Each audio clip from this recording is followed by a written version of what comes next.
Thank you. ఇక ఆనంద్ శ్రీరామ్ గారిని మాట్లాడవలసిందిగా రిక్వెస్ట్ చేస్తున్నాము. ఆయన హాయ్ నాన్న సినిమాలో బ్యూటిఫుల్ సాంగ్స్ అందించారు, బేబీ అండ్ అలాగే బబుల్ గమ్లో జాను సాంగ్కి కూడా థ్యాంక్ యూ శ్రీరామ్ గారు. పనిలో పని మీ పబ్లిసిటీ చేసేసుకోండి. ఎవరు డప్పు వాళ్ళు కొట్టుకోవాలి కదండి. కానీ ఇక్కడేమో మీకన్నా డప్పు చిన్నగా ఉంది, మీరేమో పెద్ద పెద్ద శిల్పకళా వేదికల్లో చేయాల్సిన వాళ్ళు మా కోసం ఇక్కడ దాకా వచ్చారు, అదే సంతోషం మాకు. అంటే వేదిక ఏది అనేది ఇంపార్టెంట్ కాదండి.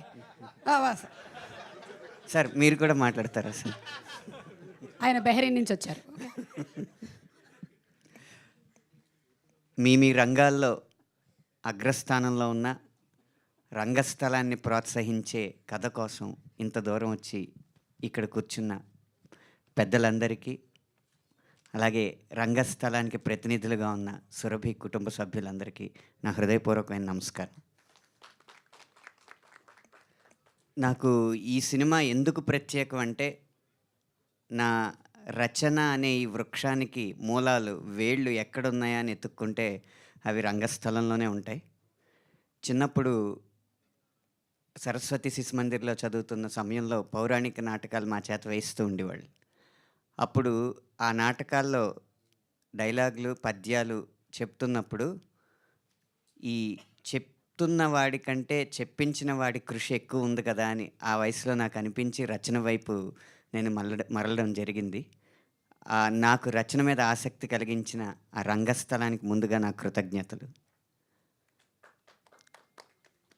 అలా నా మూలాన్ని స్పృశించిన కథని నా ముందు తీసుకొచ్చి నా చేత పాటలు రాయించిన అర్జున్ సాయి గారికి కూడా నా హృదయపూర్వకమైన ధన్యవాదాలు.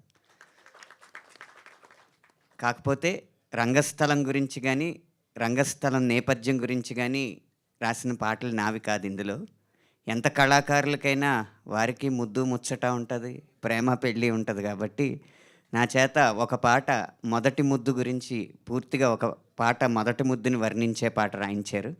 రెండవది marriages are made in heaven అని పవిత్రమైన వివాహ బంధం గురించి రాయించారు.